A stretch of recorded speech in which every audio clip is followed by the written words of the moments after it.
How should we conceive of the Galatians? Were they guileless innocents who were just sitting there minding their own business, being good Christians, and then some monsters came along and poured poison in their ears and they believed all of it and they got bewitched and they didn't even mean to and they were under the spell of bad people? Maybe. Or were they malicious malcontents who didn't like the way being Christians was working out and they wanted something different and they were bored of doing things God's way and through the grace of Jesus, and so instead they went out looking for trouble and they found it. They found a competing message, a competing gospel, and then they slurped it up like ravenous pigs at the theology slop trough. That was pretty good. I actually really like the way that sounded. Well, today we're going to find out, and the way we're going to get to the bottom of things when we really want to know an answer is, don't ask me. We're going to go and hear from other smarter people and see what they made of this question of how we're to conceive of the Galatians, whether this was something that happened to them, they were bewitched and bedeviled, or whether this is something that they inflicted upon themselves intentionally with eyes wide open. And I want to see if any of these great minds of the past who have written about the book of Galatians over the millennia have anything to say about the nature of the bewitching that Paul references here in Galatians chapter 3, verse 1. You foolish Galatians, who has bewitched you? Before your very eyes, Jesus Christ was clearly portrayed as crucified. We'll see if anybody thinks that it was actual bewitching with spells or witchcraft or incantations or tinctures or whatnot. So we're going to start with some smart people who chimed in here over on the Patreon side, and I got a brilliant comment from Tara, the patron, who wrote, I agree with the implication at the end there that the scary spellcasting brand of being bewitched and the more mundane, led astray through clever rhetoric, bewitched, are not really that dissimilar at all. To your point that Paul's context merges paganism and intellectualism perhaps more than we would anticipate. Likewise, I think our context has artificially separated them more than we recognize. And the rest of the comment is equally as brilliant. You can go over to Patreon. I think I have this conversation set to public. So even if you're not a member supporting the show, you can still go read the comment because what Tara had to say was real smart. So I guess Tara's saying bewitched is bewitched either way. It doesn't matter if there's a magic spell or not. The effect is the same. Good take. Carol weighed in with where I kind of wondered if your brains might go. It's where mine secretly went a little bit too. When I hear the word bewitched, I immediately think of the song Bewitched, Bewildered, and Bewondered. I also think about the TV series Bewitched, and Jeff didn't disappoint. He sneaked that right in. I really liked what Carol had to say right here, though. She said, I think about that scene in Pride and Prejudice 2005 when Darcy says to Elizabeth, quote, you have bewitched me, body and soul. The word bewitched has never had a sinister undertone for me. I guess I'm just from a different generation. That's a great take, Carol. And if I had thought of that quote, that would have been the way I would have introduced the whole conversation. You're doing this better than I'm doing. Dr. Kevin Iga, who is a brilliant man who has been kind enough to come and hang out with me over on my other podcast with my buddy Destin called No Dumb Questions. He weighs in and says, when Matt said, quote, when you hear the word bewitched, you think of one of two things. I was convinced one of those things was going to be Bewitched, the TV sitcom, and its theme song. That's what I had in my head. Glad to hear it was in Jeff's outro, though. Jeff is the real highlight around here, isn't he? He just knows how to dress this thing up. Okay, those are great takes.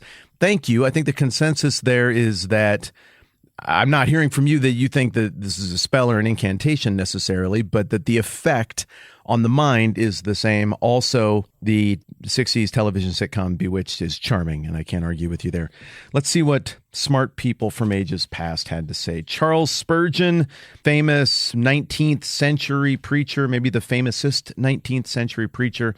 He wrote a little exposition on the book of Galatians. This is what he has to say. These Galatians thought they were very philosophical, Spurgeon writes, and very intellectual. But the apostle says, oh, foolish Galatians. They thought that they'd been led by reason and guided by the learning of their teachers, but Paul calls it witchery. Quote, who hath bewitched you, he asks. And if anything which led a man to trust in his own work should be as much abhorred as the incantations of a witch, quote, who hath bewitched you? It's a dangerous state. It's a devilish snare to be brought into, to be led to trust to frames and feelings and experiences and doings and prayings or to anything else but Christ. Spurgeon goes on, it's a strange thing that those who've seen Christ should ever go back to these things.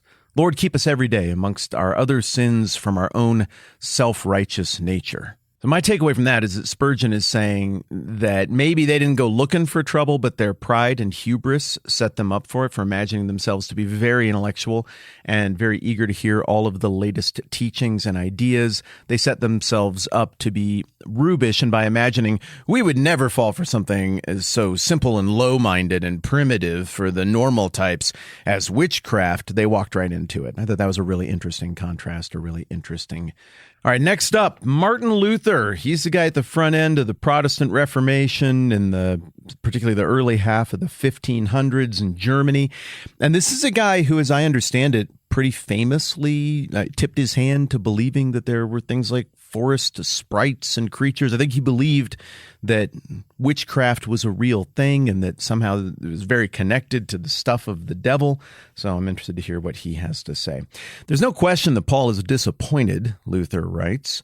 It hurts him to think that his Galatians showed so little stability. We can hear him say, quote, "I'm sorry to hear of your troubles and disappointed in you for the disgraceful part you played." Aha!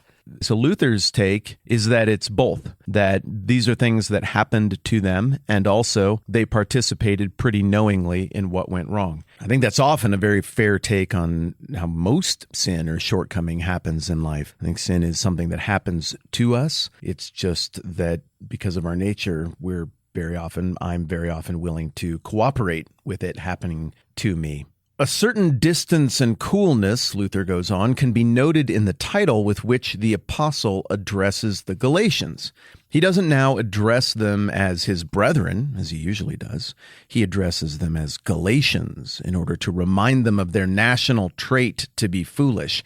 Now, because of the time Luther was writing, I assume that he held the North Galatian theory. That was pretty much the only one that was popular in his time. So, that is the theory that the Galatian churches were in the northern half of that hourglass that is the province or region of Galatia, as we talked about a while back, and that Paul would have founded that church invisibly, extra-biblically in his second missionary journey, and that means that he would think that the Galatians were Gauls who had moved there and colonized that area 300 years before the writing of Galatians. And it also means that Luther would have imagined that the Gauls took with them all of their Central or Western European paganism that the Romans encountered when they met the Gauls back in the day, when they were practicing that looked more like something you might imagine in like a Celtic pagan witchcraft kind of sense. So I think it's a pretty safe bet that what Luther is saying here is, all right, these are the old pagan Gauls, and what Paul is doing here is he's referencing back to their roots. He's like, you're still this. This is still in your blood. And he's reminding them of that by calling them Gauls, by calling them Galatians. Luther goes on, what we have here is an example of bad traits that often cling to individual Christians and entire congregations. Grace does not suddenly transform a Christian into a new and perfect creature. Dregs of the old and natural corruption remain. All right, he goes on. Paul calls the Galatians foolish and bewitched. In the 5th chapter, he mentions sorcery among the works of the flesh. That's still to come in the book of Galatians, declaring that witchcraft and sorcery are real manifestations and legitimate activities of the devil. We're all exposed to the influence of the devil because he is the prince and god of the world in which we live, lowercase g. Satan is clever. He does not only bewitch men in a crude manner, but also in a more artful fashion. He bedevils the minds of men with hideous fallacies. Not only is he able to deceive the self-assured, but even those who profess the true Christian faith. There's not one among us who's not at times seduced by Satan into false beliefs. But now Luther's going to soften on the Galatians a little bit. He says, it's as if Paul were saying, quote, I know your defection was not willful. The devil sent the false apostles to you, and they tallied you into believing that you are justified by the law. With this, our epistle, we endeavor to undo the damage which the false apostles have inflicted upon you. Since the devil has this uncanny ability to make us believe a lie until we would swear 1,000 times it were the truth, we must not be proud, but walk in fear and humility and call upon the Lord Jesus to save us from temptation. Although I am a doctor of divinity and have preached Christ and fought his battles for a long time, I know from personal experience how difficult it is to hold fast to the truth. I cannot always shake off Satan.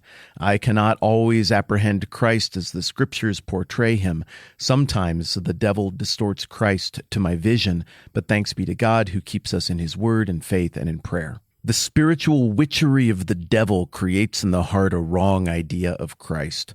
Those who share the opinion that a person is justified by the works of the law are simply bewitched. Their belief goes against faith and Christ.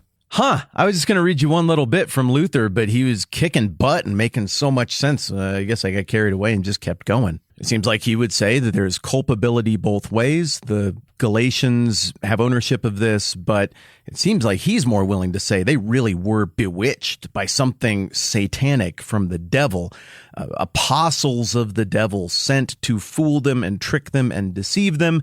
And whether it was by some sort of pagan incantation or not, I mean, it doesn't seem like he's suggesting that it was. They still got duped by the spiritual forces of darkness. But then he goes on to say, yeah, it can happen to anybody. It could happen to me. And I went to school for this stuff. So let's remain humble and thank God for his grace that he can fix this kind of error and this kind of mistake that the devil brings upon us and that we are sometimes all too eager to cooperate with. Pretty good stuff there from Martin Luther. It's almost as though that guy's real smart and there's a reason everybody still knows his name 500 years after the fact. Well, I'm having fun, but I'm going to need another day to go and listen to what the smart people of ages past said about how I'm supposed to understand the Galatians and what happened to them here.